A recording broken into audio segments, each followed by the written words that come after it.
Hey everybody, I'm Yvonne with Back to Earth Creations, and in this video we are unboxing our Potomac Bead Box.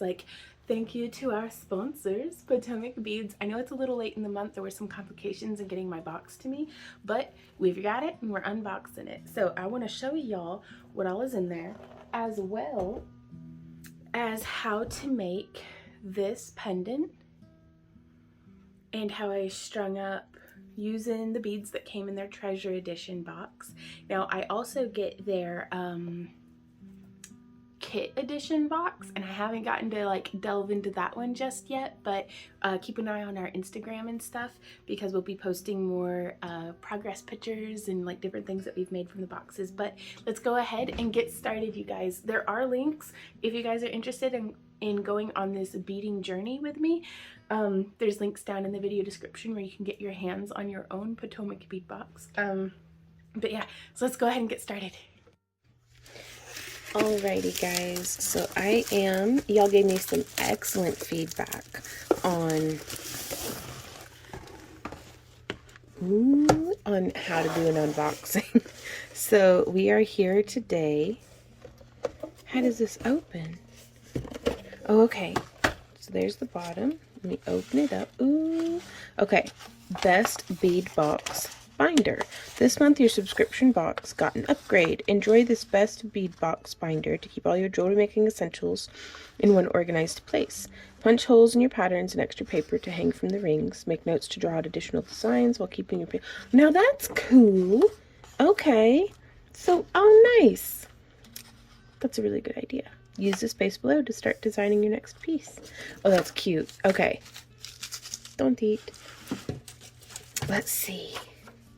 Also, I don't have my rings on today because we ate Chinese food yesterday and it was so good, but I'm so swollen that my rings are uncomfortably tight. So just before anybody asked, I'm still tickled about being married. I'm just swole. Oh, y'all, these colors. Okay, ooh, what's this? Big beads.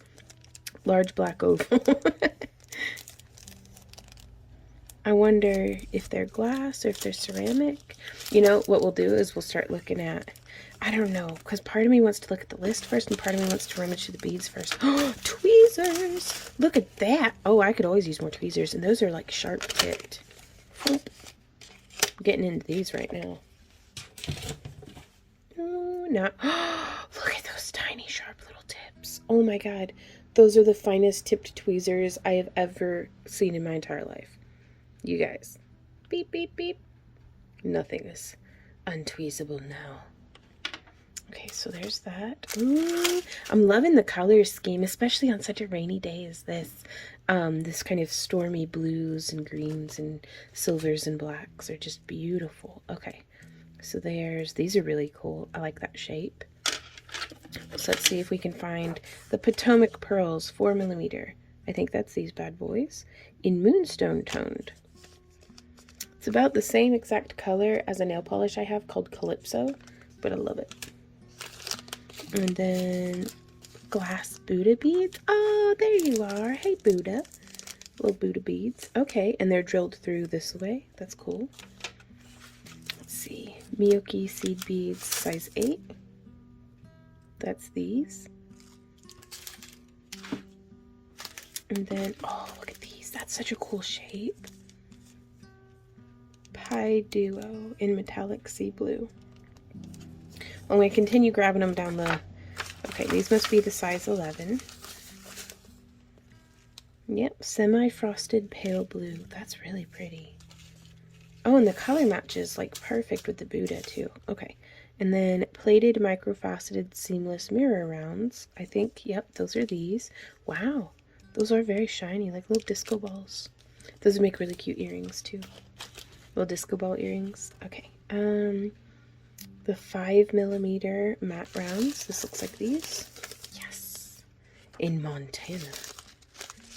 Is the colors. Again, just a really nice like stormy gray.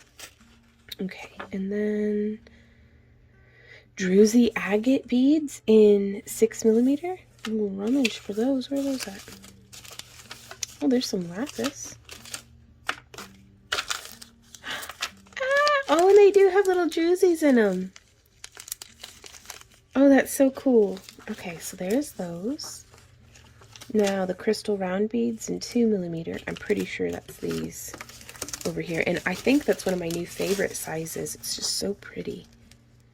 Yep. In metallic blue iris. The sparkle on that. Gemstone chips. 5 to 8mm. That would be the lapis. Wow. That's some pretty lapis too. Really vibrant. Okay. Plated twist barrel screw clasps. Ah, that's these guys.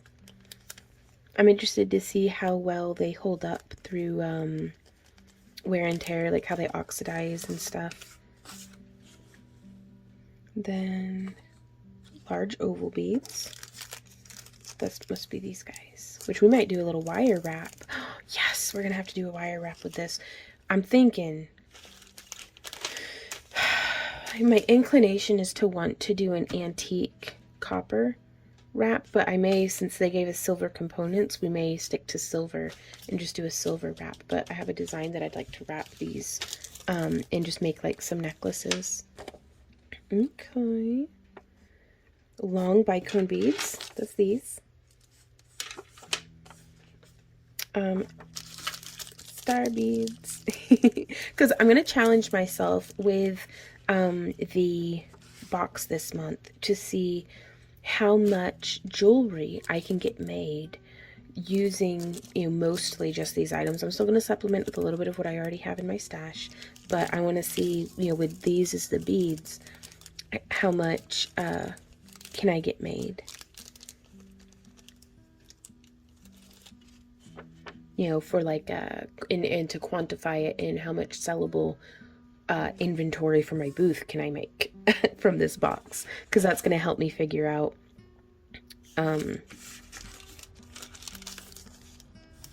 kind of do a little bit of a cost analysis of how much of this is a wise business investment and how much of it is just a fun thing to do, which both are good. Okay, so yeah, those were the star beads, which I really like that. I'm definitely making these just into earrings. Yeah, 1, 2, 3, 4, 5 pairs. So already right there, however I end up making these, will likely sell them as like $5 earrings. So already that's $25 worth of booth inventory that we could make off of just, and by booth, like if you don't sell in person, or if this is applicable to you. And I don't ever want to make people feel pressured to sell their work either. Just because I'm an obsessed workaholic doesn't mean that that is the best or only way. But that's just, this is how my mind works, and that's what I'm sharing with you. But booth could be your website, could be, like if you consign in boutique shops or anything like that. But yeah, that is definitely something I'd be doing with these bad boys. And then let's see what's after that. The stars, the Pi Duo beads. Now it looks like I have 2 packs of those Pi Duo beads, 6 by 8mm. I'm gonna have to look on Potomac and see what project they recommend for this, because this is such an interesting shape. I have no idea what to do with it. And then what's this? Plated seamless round beads. Yep, that's these guys. Excellent, because we were super low on plated beads. And then what are you? Flat sliced nugget bead in turquoise. Flat sliced nugget beads, and then the tweezers. Yep, okay. So I am going to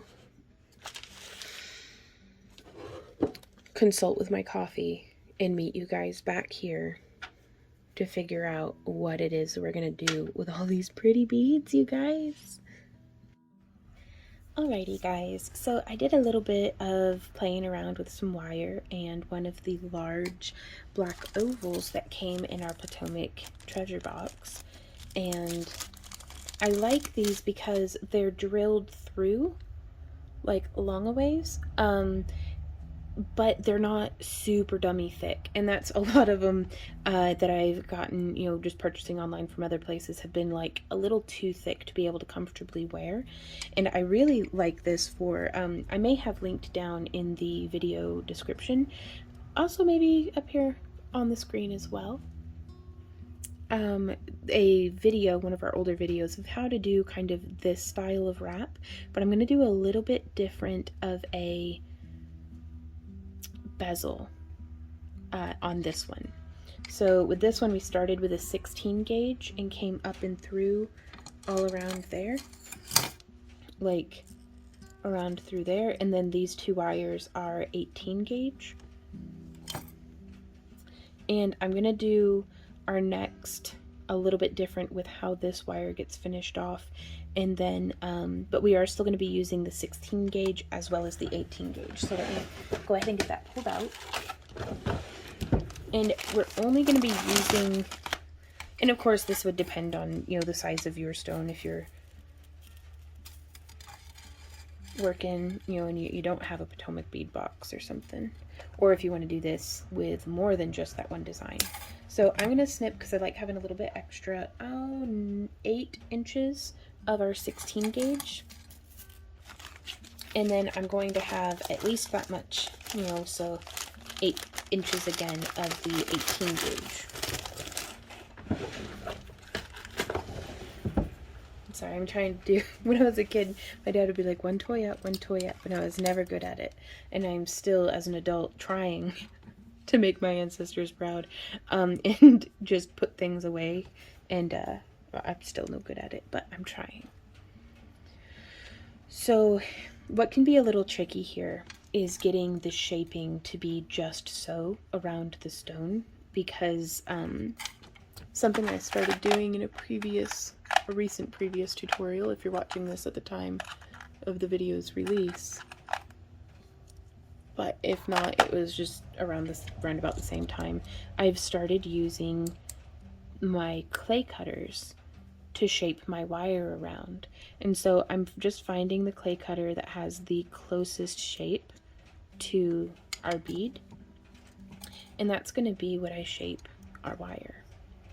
And I'm just going to start with shaping the 16 gauge, coming around town. Now also, it would have behooved me to have coiled all the coils on this first, because we're going to be using a 28 gauge wire for our weaving wire. And I'm going to pull an entire 5 feet. Let's go, actually, I want to do 7 feet, just because I'd rather have a little extra than not enough and have to splice them in. So I'm just going to come in here and leaving about an inch of wire. I'm going to zoom in a little tighter for y'all now. I am just going to start coiling. And we're going to want to make enough of a coil to go the full circumference of our bead on this core wire that we're using. Oh my gosh, it's just started raining, and we've just done the first mow of the yard this season, because otherwise, like, the henbit dead nettle has already gone to flower and is starting to go to seed, and so we like to mow it down but not too short. That way we get kind of a second flowering through it. Otherwise it almost just mats itself up and destroys itself under its own mass. Like, it'll kind of get scorched out and stuff. So we're hoping this will be good. But we only did the front, that way we leave the back for the bees, and then once the front starts flowering, we'll mow the back. Or at least that's the plan. Also, it started raining, so very convenient. And I'm doing this in real time with y'all, so you get a good idea of just actually how long a project takes. But YouTube does have a super handy feature that you can just skip forward, or you can also put the video in like 2x speed.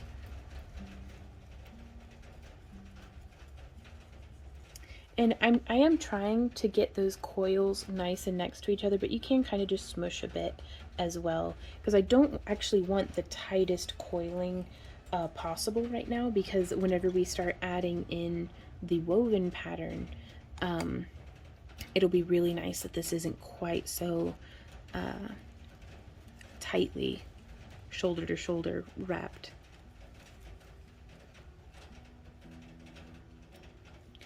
And we're just gonna continue. It's always at this point in a project that I'm like, I know I just said I'm gonna do it in real time, but I may just jump forward through the magic of editing. But every time I do, like, I'll coil about an inch or so whenever it's this thick wire, like the 18 gauge for the core, because you could do this with an 18 gauge, but I might only go, you know, half an inch out each time before smushing. Just because the farther I get away from here and the more pressure I'm putting, it's more likely to go crooked. And just coiling away. You could totally have done this with a drill first. This is a really good point in the project that using a drill would be a good idea.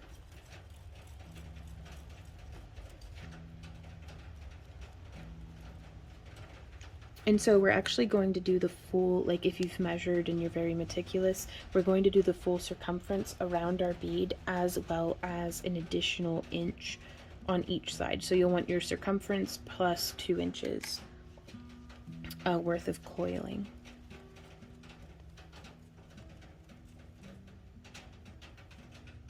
And that's of course if you're doing the exact same shape and everything, but this design has a lot of opportunity for just getting a little weird with it and trying out different things and making it very abstract or very, you know, geometric. Like you could totally go with squares instead of rounded swirls. Oh, that was a terrible noise. I can feel it in my teeth.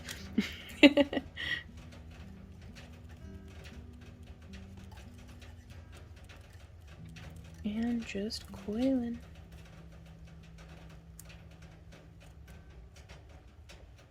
Okay. I think that's going to be enough. So I can snip, and you can always do a little bit more than what you think you need. Yeah, that we use that almost exactly 5 feet of wire. But you can always make a little bit more of a coil than what you think is necessary, and then you can, you know, stretch and trim it off later too. Or you can go the route I did just now and go ahead and snip it, and we may need to splice more in, but that remains to be seen. And so, and you can test and see how that coil moves. So that's how much space is in between each of those. So I did do a pretty loose job on this, but I think that'll be all right. So now I'm going to be using my work surface to try to shape this wire a little more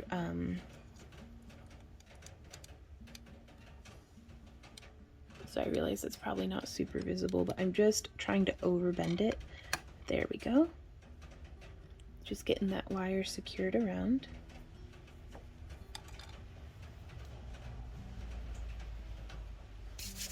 Let's see. So here I have these beads will be linked. No, I'm not going to use these. I'm going to go grab the ones from the Potomac Bead Box. So I'm going to be using one of the 4mm silver plated brass, which something I'm really excited about with these is they are seamless. There is no little seam the way that there is with the beads that I usually get on Amazon. So this is definitely a nicer bead. And I am going to use the remaining 2 feet of wire. This is way more than what we actually need, but I'm going to find both the ends of it so we can kind of be at the center. And oh, I'm getting a step ahead of myself. Let me set that off to the side. I'm going to set our little silver bead where we won't lose it. And I need to do the right angle bend. Well, it's not a perfect right angle, it's a little obtuse, but with that sharp bend there to make the wires come into being the bail. So to do that, and you may, if you have some like painter's tape or a low tack masking tape of any kind, this would be a good spot to tape your stone in.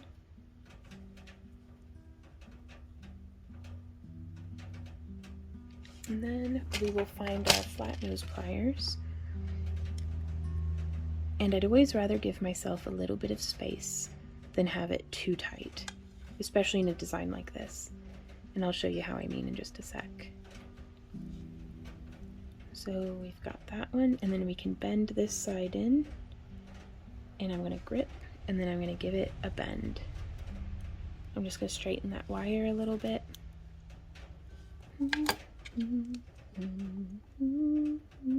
So it's a little tight side to side, but I've got plenty of space at the shoulders. So I'm going to go ahead and leave it like this.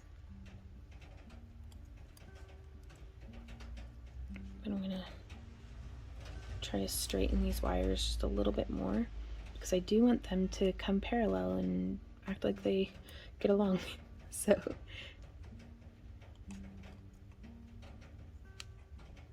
there we go. So now we will be taking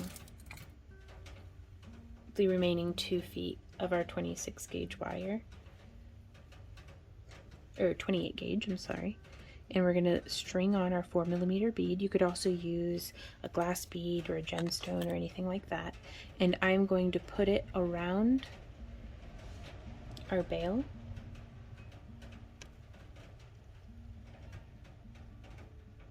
And then I'm going to push this bead up all the way, like it's a little bolo tie.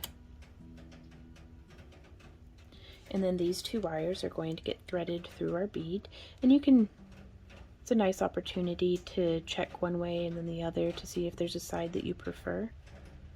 These stones are beautiful all around, but sometimes, like especially if it's a banded agate or, you know, something like that,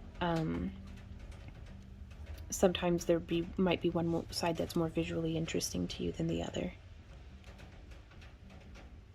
Okay, so this is where we get into a little bit of trickiness, and that's we'll need to split, it doesn't matter which, but just split the 2 wires that are coming through our bead and have one that's coming through the back side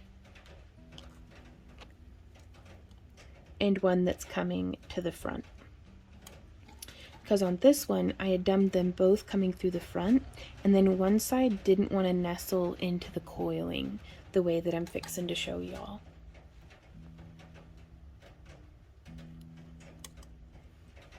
So I'm not entirely certain which way the wrapping was achieved on this, so I'm just going to start testing.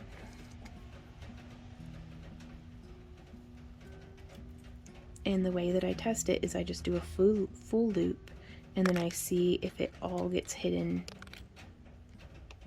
and it didn't. There was a little bit of a cross, so that lets me know that I actually need to have them swap. No, not have them swapped. I'll just use this one. So wrapping around to the front, because there's a pattern of growth in a coil and we want to match that pattern of growth. We don't want to be going counter to the current of the wire. I really hope that that makes sense.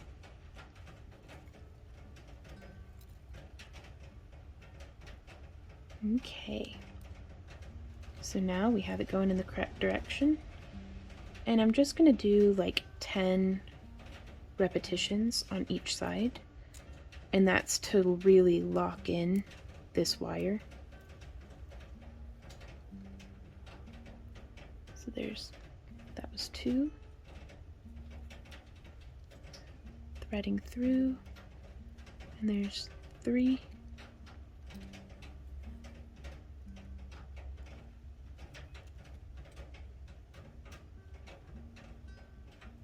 and there's, oops. Sometimes you kind of got to get in there with your fingernail, or you could use a guitar pick. You could use the tip of your pliers. Just, you want to be careful to not scratch the wire. This stuff's pretty resilient, but like, you don't have to coddle it, but there's no reason to push it if you don't have to, you know. So I use my fingernails a lot for this to kind of just poke and position. There we go, and hopefully you can see how that's just nestling right in. Now before snipping this, I'm going to come around to this side. I'm going to do this side as well, because something I had done on this one here is I had gone ahead and just started attaching this next layer, but you might not always have enough wire to do that. So I'm going to show you how to splice it in, but you could totally, you know, take the wire and start adding in new wires, and we'll show you that. I'm going to go ahead and take this off the table because that noise is terrible. There we go. But now on this side, we can come through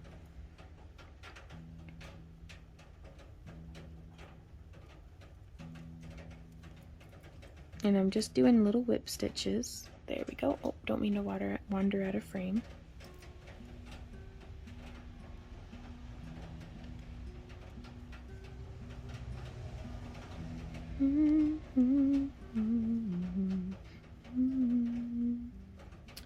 Ooh, y'all, I just had an idea for how to add a bead edge to this.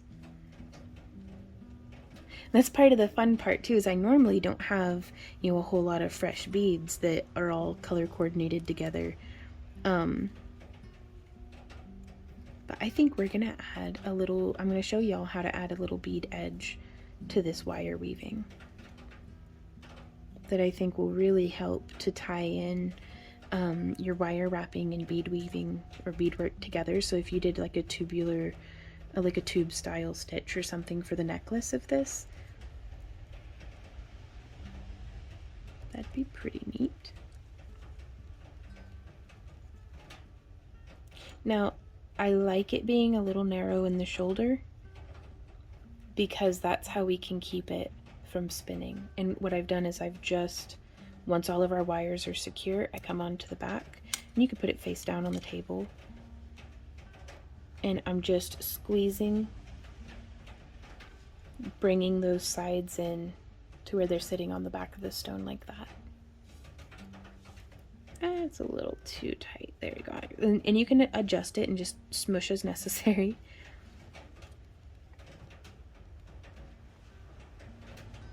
Or you can leave it nice and wide and have it be a spinny bead.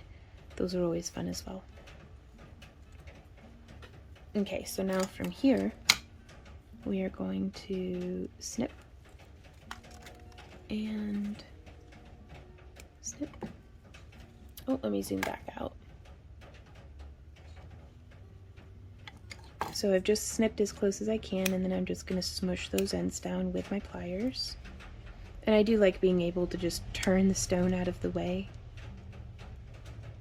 I'm thinking, y'all, I need to make some lampwork glass beads that are about this size and shape. I have some thin mandrels that I may be able to do that on, but that would be so cool to just make a cab with a hole in it, you know, like a bead like this to wire wrap.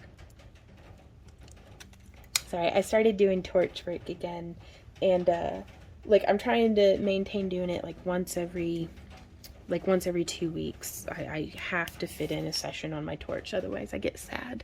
So but it's been a lot of fun, and it's got me getting all creative in all sorts of different ways that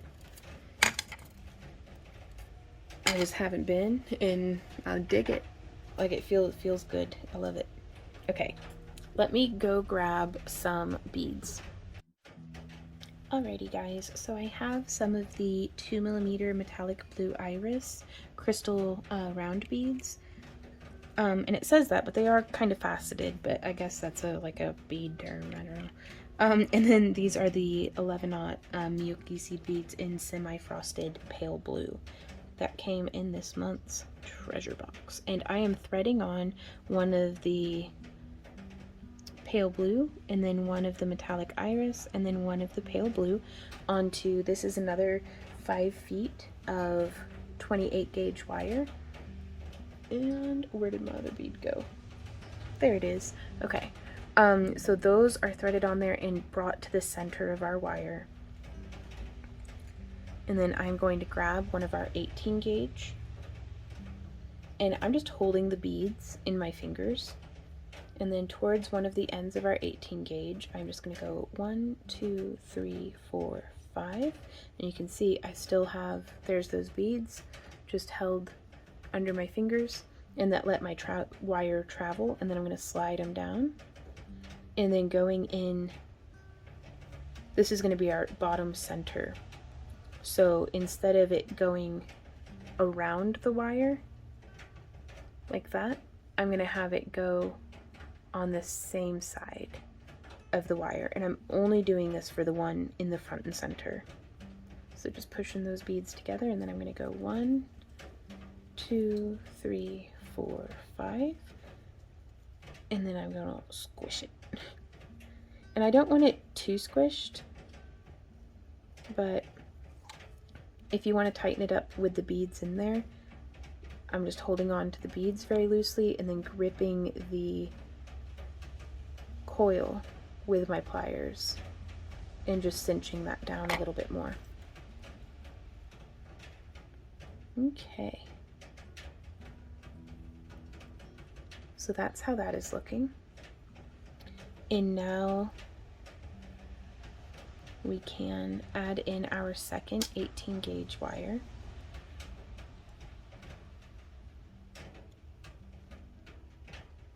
There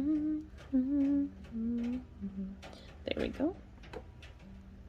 And we could just slide that little beaded component there into the very center. And then we're going to go 2 lashings like that. That's 1 and 2, just bringing it around. And then 1,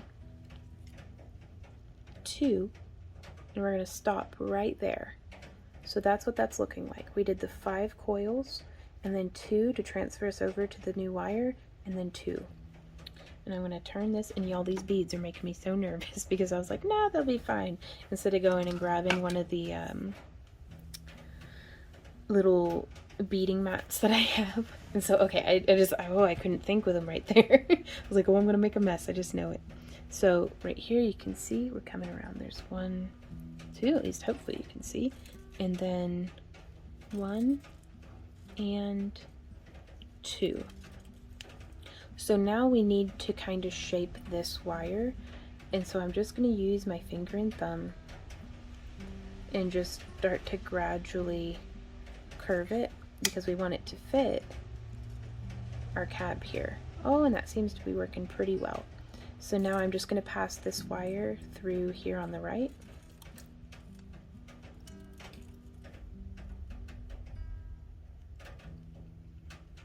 And I want to kind of center everything up. Like I want to center that wire up with our middle bead before pulling this wire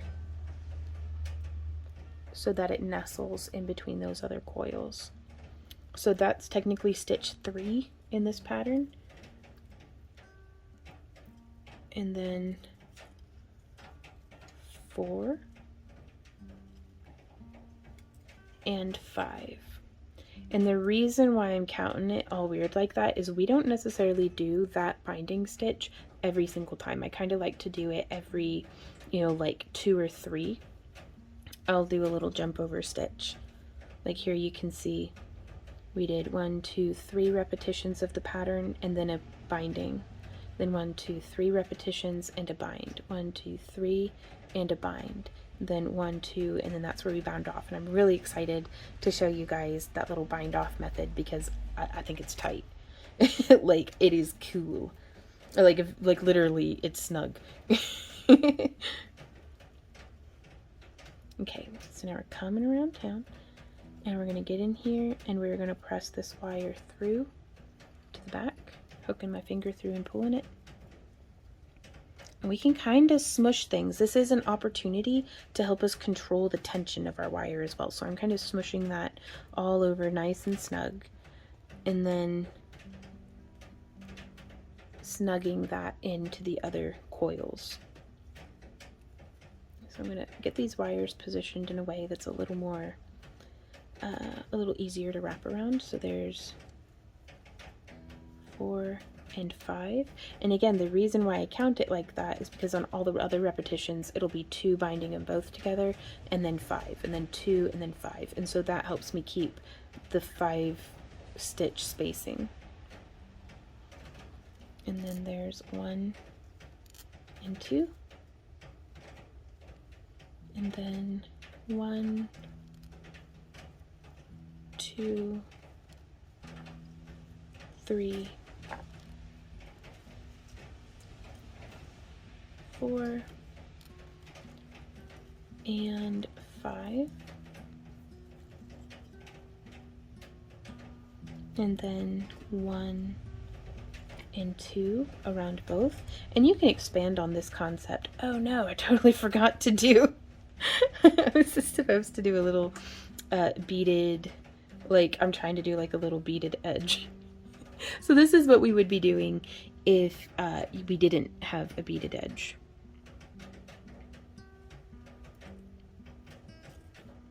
And so I'm gonna back up my work, and that's okay. Sometimes you gotta rip out some stitches. And so I'm just wrapping in reverse as gently as possible, so as to not irritate our wire. Okay. And so we may run into a little problem here that I don't think I'm going to be able to do like a nice big scallop with the beads coming off the edge like how we did before. So we may just be doing one little size 11 seed bead, but I think that'll be okay. So we're going to come back down and wrap around both wires again, and then there's 1, 2, 3, 4, and 5. Now it's just occurred to me as well that we could have used, I think a 20 gauge wire may be able to fit inside this bead, because we could totally do a version of this where the seed beads are threaded onto, oops, I didn't mean to slam that down, but I gotta look and see. Okay, so here's some 20 gauge wire, and here's one of the seed beads. Yes, it totally works. So we could have the bead be in line on the wire. I'm gonna have to do more of these with it done up like that instead of them protruding out the edge like this. Just because I think that would look wicked cool. Oh wow, what a great way to be able to get seed bead inlays. How many is that? I'll zoom in and count. 2, 3, 4, 5. Okay. But yeah, to do like a little seed bead inlay along the wire wrapping, y'all, that would be cool. Okay, so there's one wrap around, and then I'm going to boop, put a little bead on there. So we'll be doing a follow-up video on this project, y'all. So be sure to like, subscribe, and sign up for our free newsletter and all that jazz to stay notified. So there's 2, and it's a little loose right now, but let me get a stitch to kind of stabilize. There we go. Don't mean to wander out of frame. Now that one's not really wanting to hold snug, but we can come in here on the back and just boop. Or you'll want to be real careful to not squish the bead between the mouth of your pliers, but you can come in with your pliers. That's another reason why I love the bent nose. It's because it lets you get in at angles that are pretty tricky otherwise. So there's 1, 2, 3, 4, and 5. And we're going to smush that. So I feel like we probably could have added another bead right there, but I think this will be okay. You could also do a little bit of a patterning where it was one of these, and then like this bead could have been one of the faceted crystals, but you could also come through and use this as a base to add some bead weaving off the edge of your wire wrapped piece, because you can just go through there, like have your beading thread travel through there. I don't know, ideas. We're definitely going to have to experiment with them and see, but I am going to do one more for y'all because there's the one around, picking up a seed bead, running it down the wire, bump, and doing the one around. Oh, now that looks cool too. You could have it sit on the front of the wire. That does look neat. So many variations and options, you guys. Okay, so there's 1 and 2. Now that was our third bead, so we've got the 1, 2, and then we are going to stitch 3 is now the binding stitch to join together the 2 different layers. And again, this is a great opportunity to maintain the tension on your beads. So squish all that wire wrapping down, bring it around. So that was 3, there's 4 and 5. And then we'll bring it around town for 1, and then we will add a seed bead, run it down the wire, and we're going to continue this all the way around on both sides to give us that really nice little frame. And again, you could do it every single stitch, you could do a binding stitch together. It just depends on how dense you want this stitch right here to be. So you could have one right there and right there as well, or you could have it be every 5. But I think it's a good idea to not have them too far apart, just because it is holding all your pieces together. But definitely that's an element for variation, definitely worth exploring. So yep, I will meet you guys back here through the magic of editing. Alrighty guys, so some time has passed and I've had dinner and we are back here, and I've finished up our beaded wrap here on the edges, and I just wanted to stack the bends like how we have here to kind of build the bail outward, because the way that I'm setting this up is that it'll be, we're making a bead strung necklace for it, so it's going to integrate completely with the necklace. Like it's going to have a very like kind of wide style bail, which I think will just be neat. So I try to look at it like if there were a diagonal line traveling through with this as the center point, like a little obtuse triangle. I have one end coming through here, so I want the other end coming out this way, and I'm just going to take my pliers and try to triangulate to make sure that it'll bend kind of level with this one. And it's tricky from this angle to get it and not have my hand in the way, but I'm also going to try to not worry about it being super duper perfect. But and I'm trying to get a deep enough grip on the jaw of my pliers that they don't slide and pinch the wire.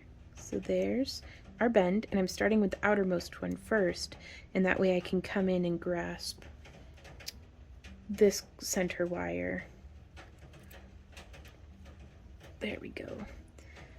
And I can make it look a little more on purpose if I do this outer edge first and then do that center one, but I didn't quite do this one far enough, like close enough to the beads.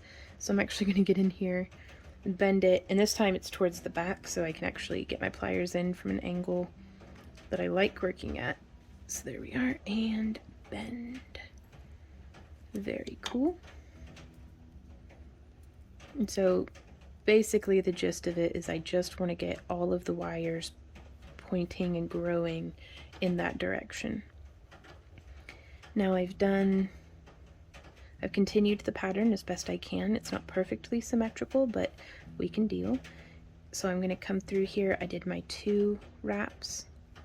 I'm doing my 3rd as a kind of binding stitch to join those layers together. And then we're going to go 1 and 2. So they didn't end up kind of perfect the way it did over here, but that's okay. We can still position it around and smush that wire so that our bead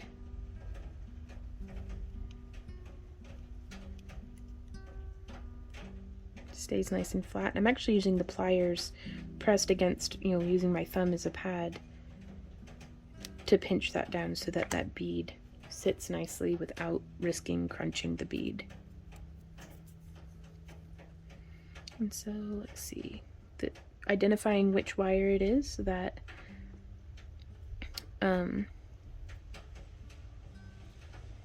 is finishing off, and I am just going to come down through this center bead all the way to the bottom. And as you can see here, I started pulling it through and it started to make a little loop. There's no point to rush any of this. Take your time. There we go. Pulling that down and through. So now I'm going to take this wire here and similarly thread it down and through the bead. Just because I'd like a little bit more than just the, 2 lengths of 28 gauge wire holding our focal component in. I feel like that's not going to last, for decades. I'd like to keep it, give it as much of a chance as I can at not needing repaired. Oh, I pulled a little too hard, but that's okay.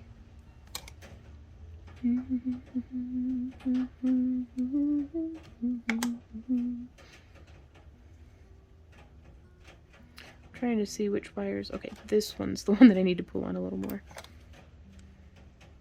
There we go.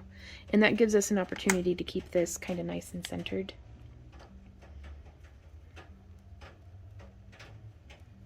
Sorry if you're hearing the rain. I hope it's not too loud.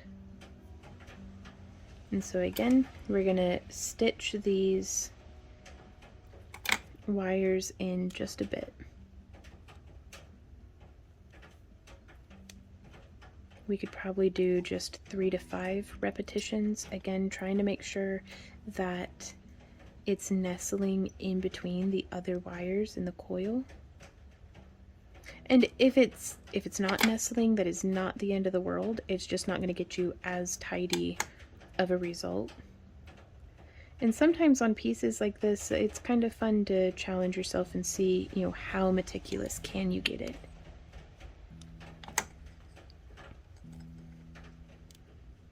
Or, if you're like me, how many times can I miss? All of them. That's the answer. I can miss all of them. But that's okay. We'll keep trying. There we go. And I like to kind of get it nestled in by... I'm going to see if we can zoom in on this. Okay. So I have the wire bent all the way, and now I'm going to pull it back. And do you see that tiny little gap that it made for itself? We can now aim the wire there when we sew it through, grabbing the wire with my pliers and pulling through to the back. Oop.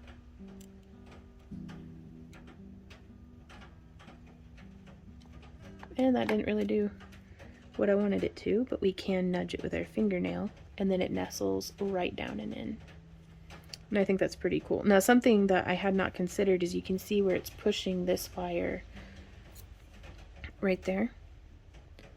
It's pushing it off to our right because it's filling up those coils. So I hadn't considered that. It's just something to be mindful of. So I'm going to go ahead and just twist break this off because it's in a good location for that, I think. There we go. Yeah. And now I'm gonna thread this through. No, I'm actually going to need to go through to the back side. That way we keep following in the pattern of the coil. And with this one, we're going to loop around and do 1. Let's see. Trying to untwist that. I'm sorry, my thumb's all jank. I've been doing some yard work and these are working hands, y'all. I'm sorry. There goes my career as a hand model. But now from here, we're going to bring that around. So that's our 1 full rotation. I don't mean to be going all over the place, but here we are. And I'm just nudging it with my thumbnail until it nestles in. And now you can see I'm exiting here on the back, and I'm gonna thread through the front on the other side of that stem wire. So you can kind of see the path it's taken. My wire was over here. It is now traveled around the back to make that little part. And what I'm gonna do is I'm just gonna tighten up on this wire. I wanna do like 3 wraps, almost as though it were a wrapped loop. So you can see I've stitched through there. And we're gonna tighten. And now I'm gonna thread through. Pull that down. And I'm making sure I'm just building a coil around all of those core wires.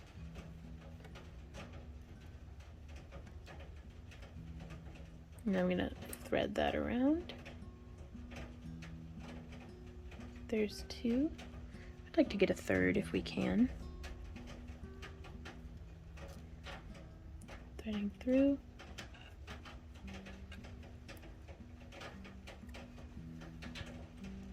And boop. There we are. And I'm gonna get in here and I'm gonna snip. There we go. And I'm gonna use my super petite bent nosed pliers to get in there. These will be linked down in the video description.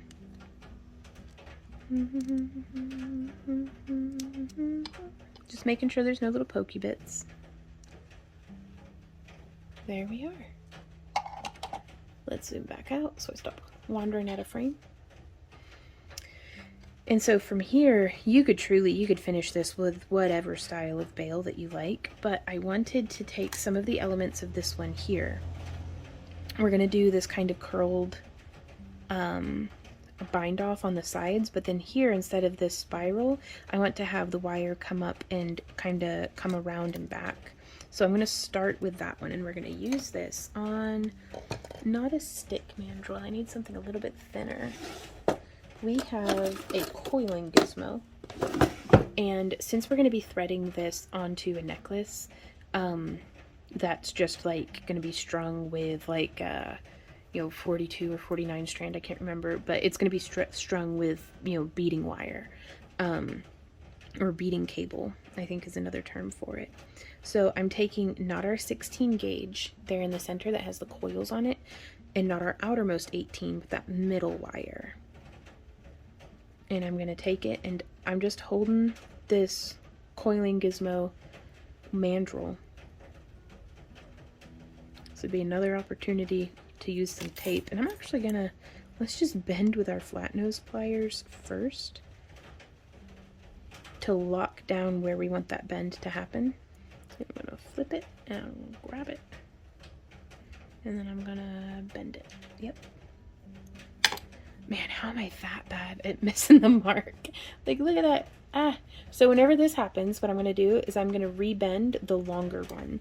That way the goobered up part is going to be hidden. So, oop, there we are.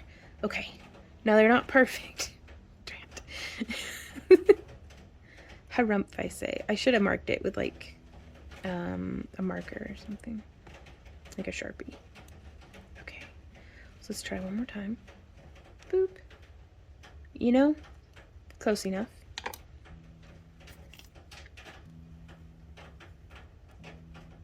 But now we can take that and bend it around. And you could just as easily use your round nose pliers. But I do like that this mandrel is the same. There's a whole lot of it, and it's the same thickness all the way through. And now I'm going to kind of push up to make that unroll just a little bit. And I'm just wrapping here around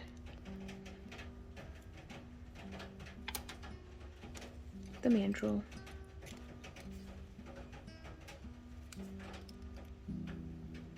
Smushing that together.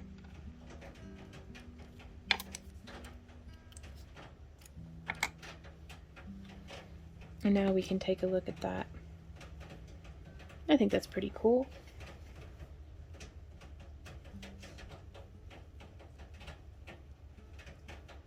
And now we can remove this mandrel and we can finish this up later. So don't snip anything just yet. We can always get to snipping later. But from here, we're going to measure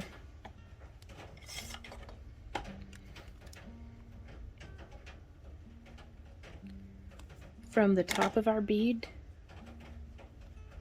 I'm going to come out 1.25 inches.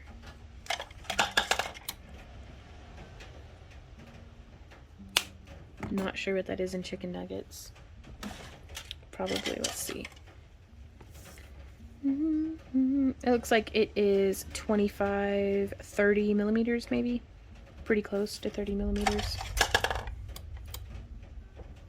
But really this isn't overly particular. It's just however long you make it, you just want them both to be the same length. That way your little scroll work thingy is the same size. And then we are going to make a P-style loop. So we're not doing a 90-degree bend first. Around the smallest mandrel on my mandrel pliers towards the middle. So it's not coming out that way. It's towards the middle.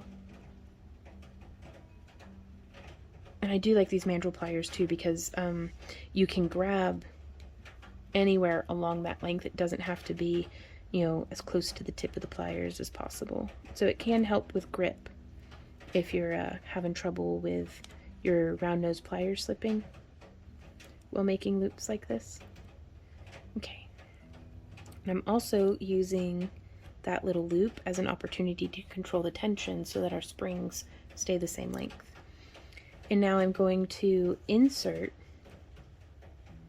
and it's going to be very much like the motion of turning a key, but I'm going to insert my mandrel like that.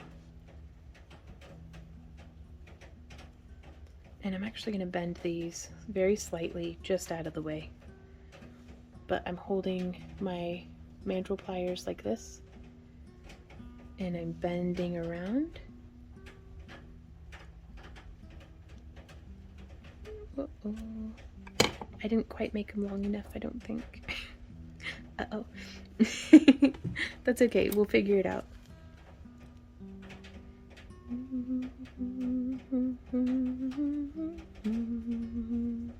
So maybe giving ourselves like 2 inches would have been a little bit better.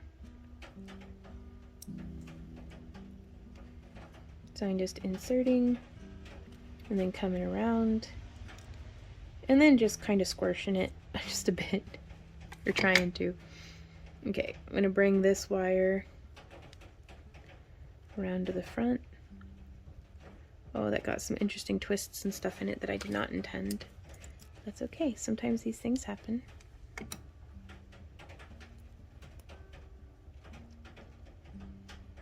So actually,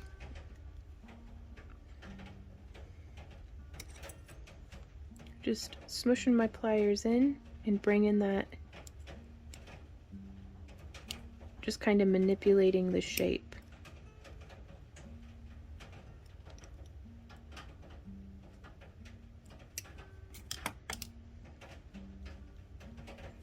And so from here, I'm going to open that ring, or that loop, like it's a jump ring. So you can see there, I've just angled them forward.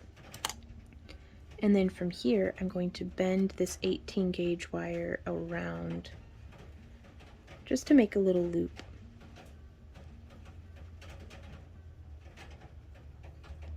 So just bending that around. Super cool thunderstorm tonight. Okay. So before I snip anything, that's how the back's looking. You can see we have that open and this wire traveled up from the back around through the loop and then is traveling off in that direction. And we did that on both sides. And again, if yours is a little bit different than this, that's okay. Just try to make them match each other. Because nobody's going to see it and be like, that's not like how it was in the tutorial. No, they're going to see it and be like, oh, that looks cool. So don't get hung up on the super fine details. Just whenever things go weird, I just try to make them go weird together. And this is kind of pinching and dragging one of our beads with it. So again, it's not what I planned, but this is what's happening. So I'm going to try to see if I can get the beads to go weird together. They don't want to. So now I'm going to bend that wire really out of the way and then push that bead through to the front.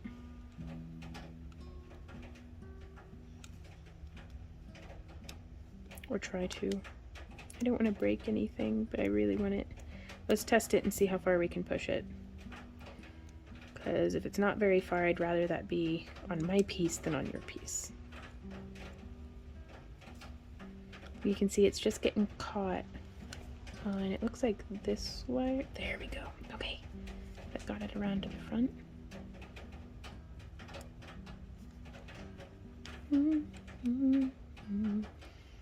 And now we can close that loop. And I'm going to try to squish. Squish, squash.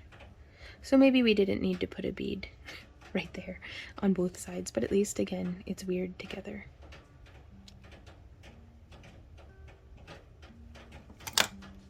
So you can see how that's bound off now in just a loop on either side. And if there's any pokey bits, just come in and snip them. There we go. So again, this is how it's looking on the back. You can see we had opened this loop and then just wrapped that wire around and then snipped. And since it's 18 gauge, it's just holding like a little, you know, like a loop for a link or something. And so now, where'd that mandrel go? Here it is. We can take this, thread it back in, and I like to hold in the center, that way it doesn't like just keep shrinking. But we can totally, I'm going to try to build like a 3-layer coil here. And what I mean by that is I want to do at least 3 repetitions with each of the wires around the mandrel. And that's going to give us kind of a coil tube to pass our beading wire through, our beading cable.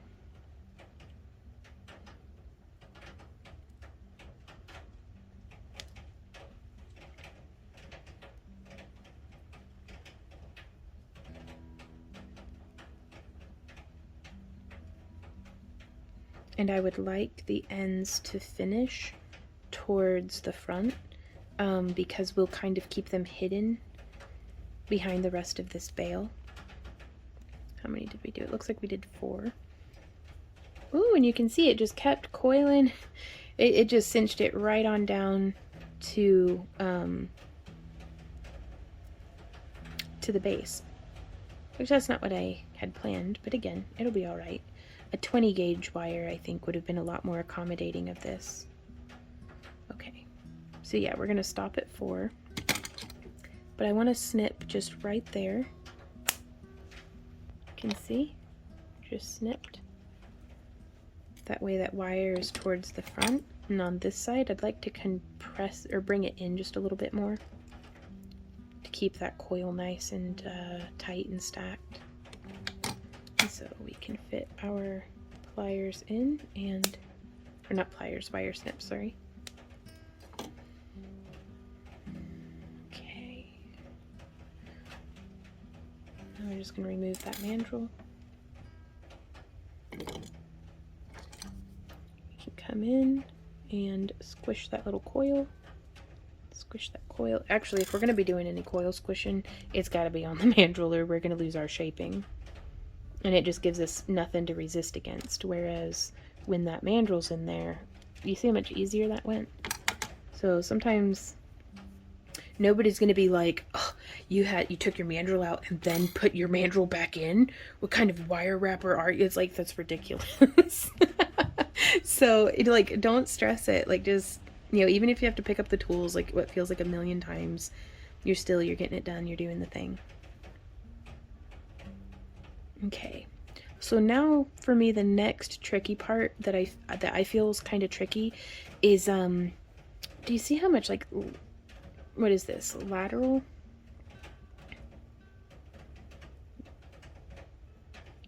movement? Woo! Oh, good grief. Okay, super adorable. We're going to add a little bead up here at the top. So we're going to use one of the pieces of extra 26 gauge wire. Like, my desk is such a mess, you guys. I'm so sorry. I don't know which tools and pliers I'm going to need. So let me just tidy up a bit. That's a few off the desk at least.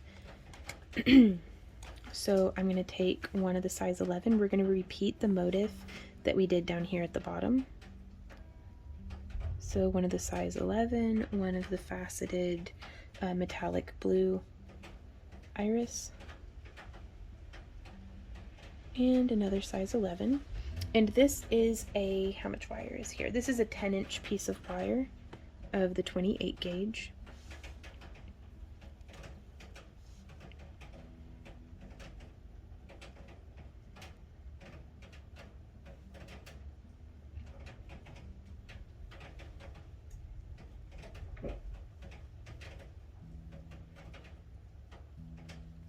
And so that's to kind of visualize it.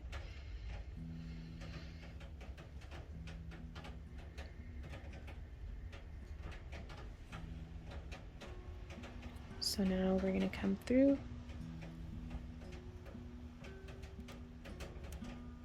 and we are just going to whip stitch this in.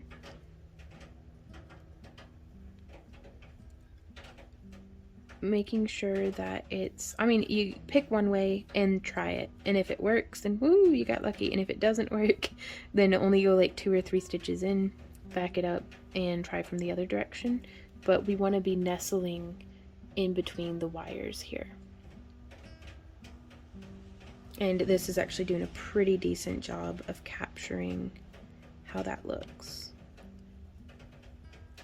And so it might get a little tight in those curves.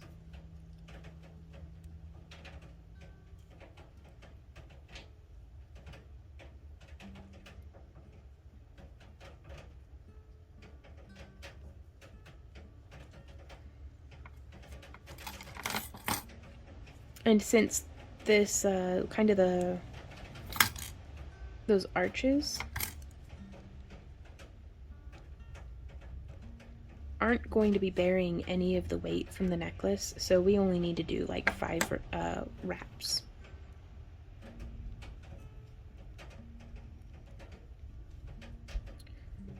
So I'm not entirely convinced that that first way was actually the correct way. So I don't know, it might have been. Let's see. Okay. So I'm gonna just have it come around. There we are. And it's a little tricky because how this one's traveling from behind and this one's traveling to the front, it can disrupt how those beads lay. So, you know, you might find yourself wondering which would you rather have, some slight texture in with your coiling, or would you rather your beads be a little offset weird? Because I'd almost rather have more texture in my coiling. Especially since I think I already did one side kind of, not wrong, just kind of textured. And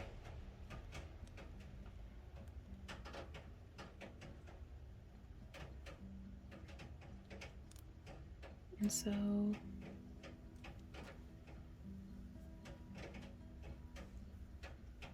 there we go. Okay. So right here we're getting that wire nestled in. I'm sorry whenever I go out of frame, like it's just I get so fixated in on what I'm doing and I have such bad eyesight that even though I have like, you know, my work surface like in a state, I try to stay in frame, y'all. I do, with varying degrees of if you can call it success. But okay, so we're just gonna whip stitch around.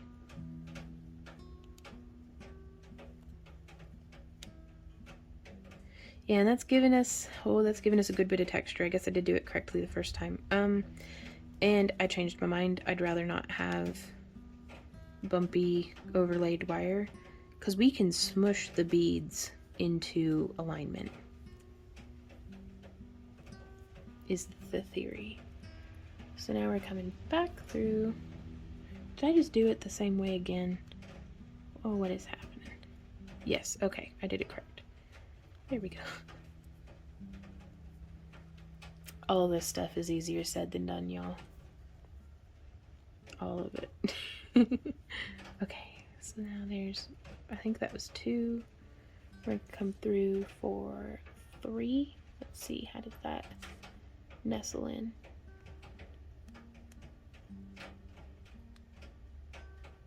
Yeah, maybe.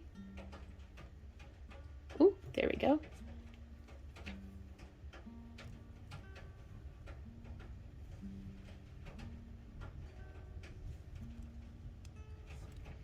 And there's 4.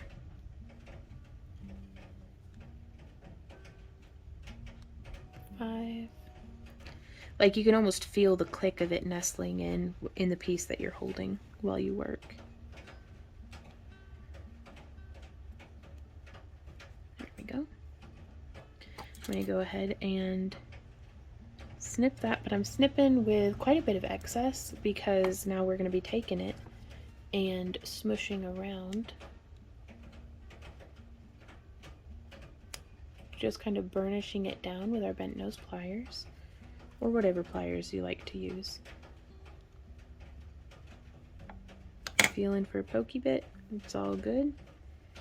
So now we get to squish these beads into alignment, and what I'm doing to do that is I'm just pushing the wire, kind of putting a little bend in it with my fingernails. And we're going to straighten that up.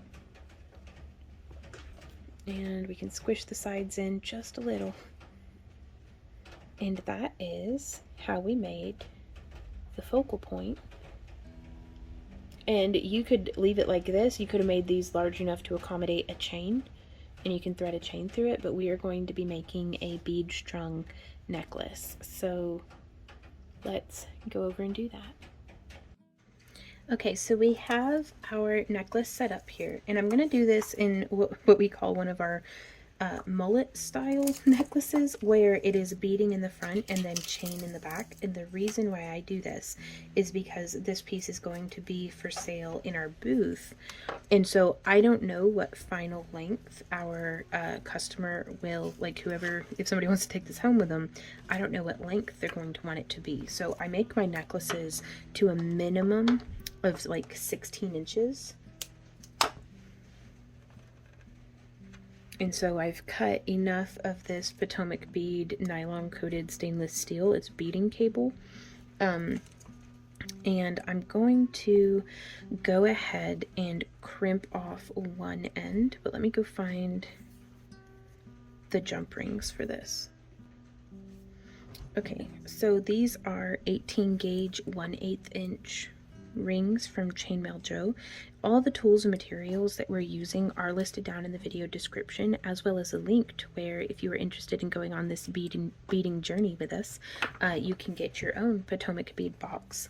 Whether you get the Treasure Edition or the Kit Edition, they're both really great. This one, the Treasure Edition, was gifted to us by Potomac Beads, but we do get the Kit Edition. We pay our cash money for that and get that each month just because I like it so much. Though sometimes it's kind of tricky to find out the time to do all the projects that I want to do, but I still really enjoy getting those beads. And so I'm hoping that I can get this crimped in our crimp pliers. There we go. So we've done our little crimp bead where we do it in the kidney bean side first. And that kind of makes it to where we can then fold it in half by putting it in the other one. And I'm going to go ahead and try to cover this with a crimp cover and see how this works out. This is a new kind of crimp cover that I'm trying out because they can be kind of tricky. I typically prefer copper core crimp covers just because they're a lot more malleable and like easier to make be into a seamless round shape. But these do okay. And I do prefer the look of a bead cover or crimp cover as opposed to just a naked crimp bead. So we have that put on there. It's a little imperfect, but I've got some other crimp pliers that I'll take to it in a little bit. And I'm going to start just on one end of the necklace. And I've set all of my beads up. And this is probably not going to be very long, but that's okay. I'm just using the beading thread or the beading cable as the needle as we get. And I did 10 repetitions of this pale blue and like the pale blue size 11 and the black size 8 Miyuki seed beads. That I thought made just a cool little pattern.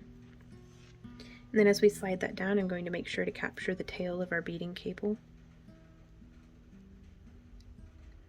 And it's so nice that the seed beads can fit 2 lengths or 2 thicknesses of beading cable through them. And that's one of the nice things about, like, you definitely get what you pay for with beads. And I've had seed beads that were very, very affordable, but they were so inconsistently sized that I'd have to play my favorite game of will it fit? And unfortunately, more often than not, no, it wouldn't fit. So I'd have to kind of mess about with that. And it's a lot nicer to be able to just, if one bead fits, I can count on just about all of them fitting.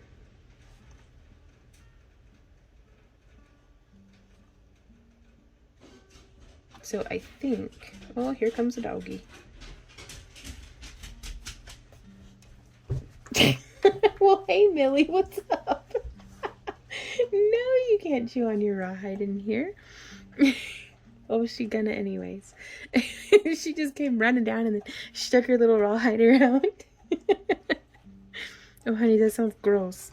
But I'm just gonna come through and string all of our beads. We've got some of the 4mm silver, some of the matte black glass, and then another 4mm silver, and then we've got one of our pale blue size 11, the 2mm blue iris, and we just set it up, and whatever beads you have strung, just get them strung up on there, and through the magic of editing, I'll meet you when we put the other end on. I've also gotten about this far into the necklace, and I'm going to repeat 5 of this. So it's the 6mm black mat with that pattern, like it starts here and then goes to the repeat. I'm going to do that 5 times, and I'm going to set it up to be able to do that on each side. Like, how am I supposed to get any work done? You see that tail wagging? You see that, doggy? What did Millie do? She be a dog. That's what she do. Oh no, Millie, you dropped it.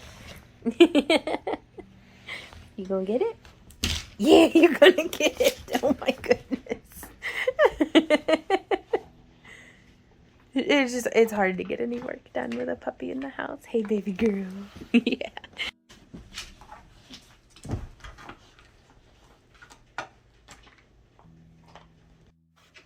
Okay, so we got to the halfway point, and you'll see here we have this gap in our coil in the back, and so I would like to fill that with some of these size 8. I'm going to try 3 of them. I'm going for a really smooth bead here because this is going to be the point of the necklace that makes contact with the skin or clothing that is going to likely have the most movement. So you wouldn't want to put something with like a sharp or jagged edge, or, you know, anything that might be uncomfortable or snag on clothing. So got a little bit of a little twist into our wire pulling that through, but that's all right. So yeah, 3 beads actually worked pretty perfect. And you might have just used one 6 or 8 millimeter bead, but I didn't want to just leave bare beading wire. So now that we've threaded that through, now is always a good time to check and make sure that we are in fact going to have enough beading cable to complete our piece. And then we are going to resume stringing the beads until we get to the other end. Alrighty, y'all, we have made it to the end of the necklace. And we are going to string on one of our crimp tubes, and we are going to string on our jump ring with a lobster claw clasp. Actually, I don't even, yeah, this is long enough to... Now, I always keep in mind, if I make it to, like, I'll have to measure and see what this one is, but the theory is, whenever I'm making necklaces, I try to make it to where the base length is 16 inches, because unless we have someone who has a very petite neck who wants it as a like snug choker, I've never really had anybody request smaller than 16 inches, even for like children's jewelry and stuff. So we'll make the base 16 inches, but then come through and add some chain to it so that it can be, you know, sometimes up to 30 or even 36 inches if somebody wants something that just goes over their head. But we can add or take away chain in the booth whenever we're at an event, but it's very tricky to bring all this stuff to restring. So here you can see, I'm going to zoom in. And we're going to line up that crimp, and you can see how the wires are nestled in there, and we're just going to squeeze. So you can see how that made it a little kidney bean. And then we're going to turn this, and we're going to come in, and we're going to squeeze that kidney bean shut. So you can see there's the seam of the kidney bean closing. And we're going to snip off that last little bit. That's not too bad, for that's all the waste that we had gotten. And then I'm going to make sure that that little trimmed end nestles into the next bead. And so this gives us a necklace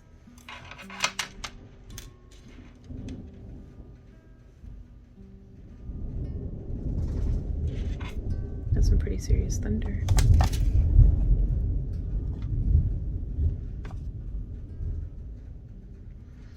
It's hard to beat this weather for crafting, y'all.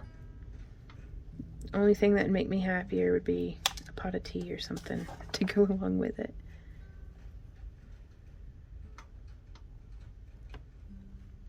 So we're putting the crimp cover on and smush.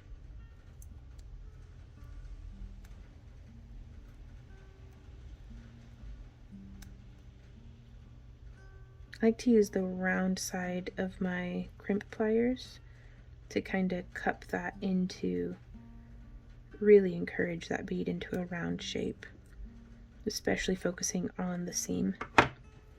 So yeah, this is an 18-inch long necklace now, which is still pretty standard. Like, that's pretty good. And then my usual supplier of chain has not restocked in like a long time, and I'm a little freaking out. So I'm experimenting with finding other suppliers. And this is literally from jewelrysupply.com. CN534. It was 10 feet of their 4x6 millimeter stainless steel cable chain. So far, it has not bothered me at all, as far as like I haven't like I don't have a scientific way to test if it has nickel or something in it, but it has not irritated my skin, and I'm highly sensitive to nickel, so I trust it. But we also do always have that lifetime repair warranty with our customers, that if the clasp breaks or the thing comes unstrung or the chain irritates you or anything like that, you just pick up all the pieces and send it to us, and we send it back to you free of charge. But y'all, oh my god, I am loving that. Like, that's pretty solid. And we could have just taken off like 1 or 2 repetitions of that bead pattern, and that would have brought it down to 16 inches, or we could have shortened this, or you could make the whole thing a little longer. Like, it's really kind of just basic bead stringing, but with the different textures and styles and sizes and colors of beads, you can add such a cool variety. And I really love the way that that pendant came out.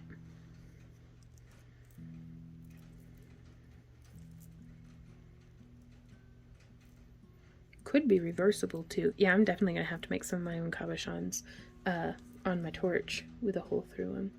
That way we can make more jewelry like this. So I'm gonna be stringing up another one and doing a couple other projects, but I look forward to being able to show y'all what I've made, and I look forward to seeing what y'all made with your Potomac bead box. Hey guys, thanks so much for coming in and hanging out with me in this video. I do hope that it was helpful to you. If you have any questions, comments, or ideas, please leave them down below. But I'm really excited to see what variations y'all come up with for on this wire wrap, as well as just different bead combos and things. Like, I'm really excited about just getting my hands on some different sizes and styles and shapes and incorporating more beads, and especially seed beads. They're so little, but you can accomplish so much texture and color and like nuance with them, and I'm really digging it. So links to everything are down in the video description if you want to support the channel. Just keep being crafty, you guys. Like, that's I mean, liking and sharing and like subscribing and like all of that standard YouTube stuff is great, but like, I'm just like really thriving on like the whole crafty community that we've got going on here. So thank you guys for just being here, for being you.